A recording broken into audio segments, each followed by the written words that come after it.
Yeah, so this is a team that's been through it all really for much of this century. They've had a lot of financial problems over the last 15 or so years, and they have a lot of similarities with Rangers' story recently. They were kicked out of the league in 2005, around that time. They ended up in the third tier. They replaced their under 21 side to start again, basically in the third tier.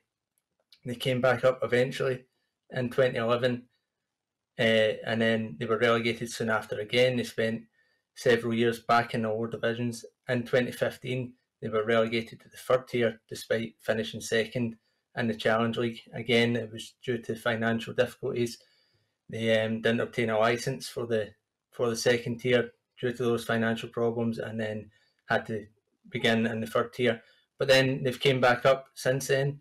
They changed hands in 2015 with the 1890 Foundation taking over, which was a lot better for the club. But it's been a much brighter future since then because all the owners of the past had grand plans for the club and false promises about European football, and now everything's a lot more steady and level-headed, and they've actually got European football from a more sustainable plan. So yeah, the last 5 seasons or so since they returned to the Super League in 2019 has been really great for the club. It's all been building blocks since then, and this is really the pinnacle for them to have completed that comeback because it's such a historic club in Swiss football.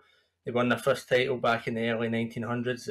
They're the third most successful side in the country, even though they've not won a title since 1999. So, yeah, this is a really special moment for the club because it shows that they're kind of back now and they're a force again in Swiss football. They didn't expect to get up to second last season, and yeah, all this is just a bonus now. But the main thing for the club and the fans is that the club itself is on a sustainable footing again. Great excitement, really, because for one, not many of them expected to get past Genk in the last round. There was a few fans on the last day of last season that actually wanted them to drop down to third and play in the Europa League playoff because that meant they were guaranteed some kind of European football, group stage football, and that didn't happen. They finished second, and if they had went out in this round, then they would have still been in kind of limbo in terms of guaranteeing European football. But they produced that magnificent performance in both legs, but especially in Belgium with the 10 men, and they've now guaranteed themselves that place in at least the Europa League group stage. So this, again, as I said, it's a real bonus for them, and to then get the chance to play at a team like Rangers, to play at Ibrox, special atmospheres, and it's just a really great thing for the club overall. To think that this could have happened 5 years ago, I don't think many would have predicted that. So yeah, there's great excitement, and I think that shows in the fact that the stadium over in Geneva is sold out already for the second leg, and it's the first time it has been sold out in 20 years. It's not often this club attracts a massive crowd, mainly because the stadium is quite big for the club, but to have sold out so quickly and to essentially have sold out anyway is such a great thing for them. Well, there's quite a few that are going to be missing for this, at least the first leg. But one that will be there is Chris Badia, who scored 3 goals in 3 league games already, and he scored again against Genk away from home. He's got an assist too. Had a good season last year, and he's been one of the main men up front for them.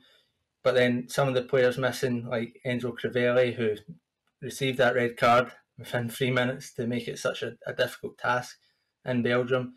He's a player that doesn't score a lot of goals, and he's had his moments, his hot-headed moments over last season as well, but he's a handful up front, so he would have been an asset.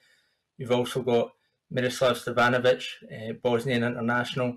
He broke the assist record in the Super League in the 21-22 season.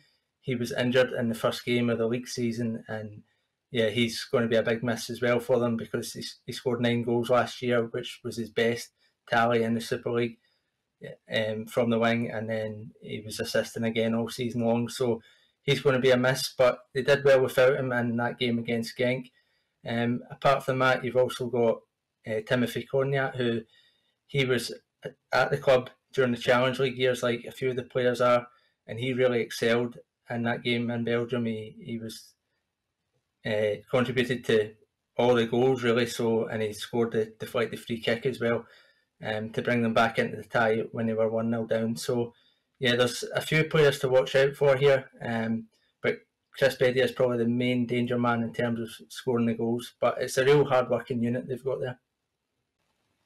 Well, when the draw was made to play Genk, I didn't think Servette had much chance, and they surprised me. And then when they obviously advanced to play against Rangers, I make Rangers favourites here as well. Although the result at the weekend for Rangers kind of makes me wonder a little bit. But I do make Rangers favourites. I think they'll win at home at Ibrox. I don't think it will be a big win. I think maybe a narrow 1-0, 2-0. And I think Servette will cause them problems themselves. The second leg over in Switzerland, I think it'll be a tough game again. I think Servette can at least avoid defeat there, but over the two legs, I would say Rangers probably 3-1.